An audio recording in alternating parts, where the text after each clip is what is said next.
Assalamualaikum warahmatullahi wabarakatuh. Apa kabar semuanya? Kembali lagi di Senin Kemis, hari dimana kita puasa and learning at home from the studies. Hehe. Well, kalian tahu kan kalau virus corona punya dampak yang sangat luar biasa.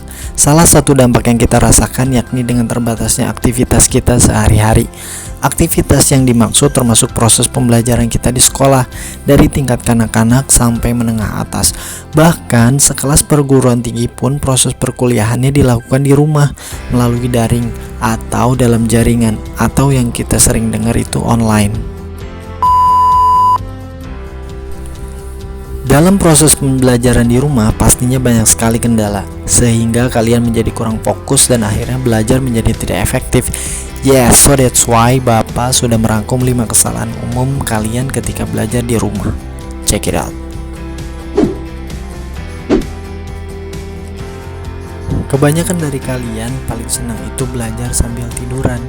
Sampai-sampai netizen juga punya julukan khusus, yaitu kaum rebahan.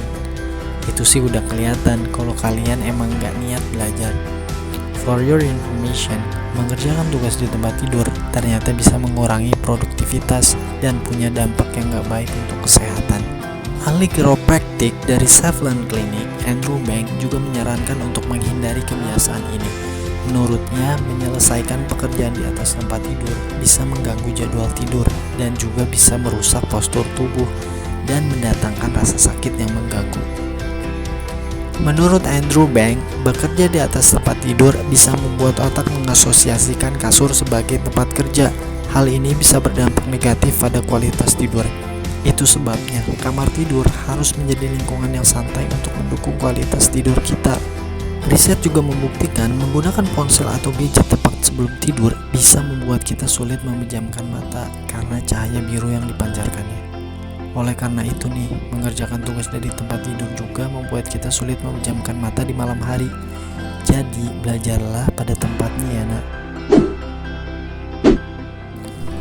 Pernahkah kalian ngerasa terganggu dari hal-hal kecil yang membuat fokus kamu teralihkan ke hal yang lain?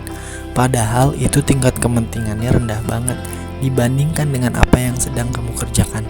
Di setiap aktivitas yang membutuhkan fokus tinggi, kejadian ini memang bikin nyebelin dan menyebabkan pekerjaan kamu selesai lebih lama. Mungkin kamu pernah merasakan ketika kamu sedang fokus belajar atau lagi enak-enaknya nonton video pembelajaran, tiba-tiba ada notifikasi masuk. Ketika notifikasi muncul, bisa saja sebagian dari kamu malah tergoda untuk membukanya dan malah jadi keasikan chat. Atau kalian sebenarnya gak niat pengen ngebuka notif itu, tapi jari kalian gak sengaja menekan notif tersebut. Alhasil kamu harus balas chat karena udah terlanjur terbuka. At least kemunculan notifikasi itu dapat menghalangi apa yang sedang kamu lihat di aplikasi belajar itu. Bukankah hal kecil ini cukup mengganggu aktivitas belajar kalian? Ayo kita mulai sekarang atur notifikasi kamu agar tidak muncul. Ini juga sebenarnya yang Bapak rasakan ketika lagi asik work from home, tiba-tiba orang rumah masuk, entah itu adik, kakak, mama, asisten rumah tangga, ataupun saudara. Kalau udah kayak gini, pengennya tuh ngunci pintu supaya nggak ada yang ngeganggu, ya nggak sih? Dan itu yang mungkin sering dialami oleh kalian. Tapi kalau buat kalian, jangan belajar sendiri ya, dan apalagi kunci pintu di dalam sendiri. Karena kalian itu masih perlu pendamping dalam belajar. Guru itu hanya sebagai fasilitator, orang tua kedua kalian. Jadi yang utama adalah orang tua kalian, yaitu mama papa, yang bertanggung jawab, mengawasi dan memastikan kalian belajar di rumah.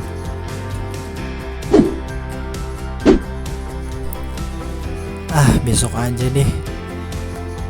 Hari ini kok males banget ya. Nanti sore atau malam aja deh ngerjainnya. Pasti familiar dengan alasan-alasan kayak gini kan?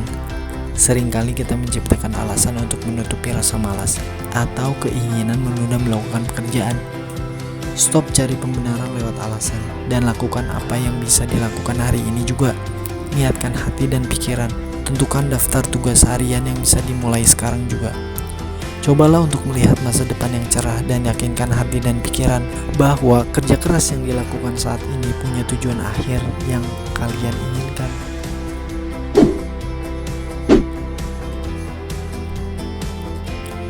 Banyak dari kalian yang terbiasa untuk belajar sampai larut malam.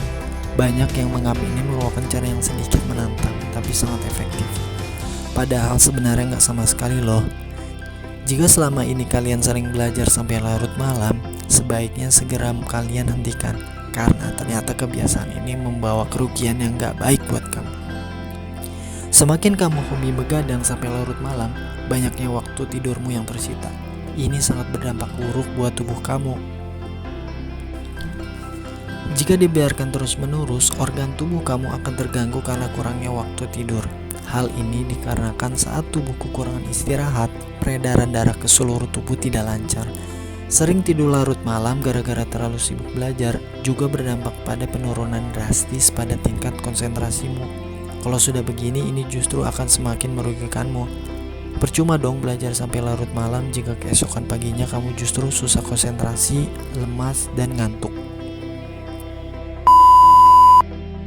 Nah, itu dia kesalahan-kesalahan kalian dalam belajar. Tetap semangat belajar di rumah, jangan jadikan belajar di rumah itu tidak efektif.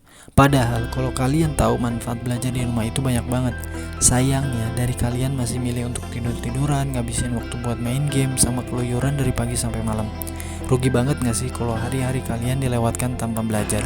Bahkan otak di kepala kalian kerasa gak lagi berkembang dan gak ada gunanya. Padahal ya, bukankah belajar itu bisa menciptakan rangsangan di neuron di pikiran kita supaya tambah cerdas?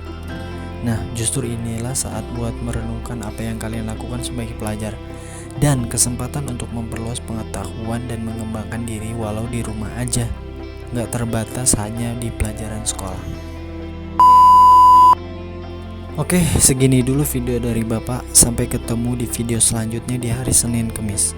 Bapak pamit. Assalamualaikum warahmatullahi wabarakatuh.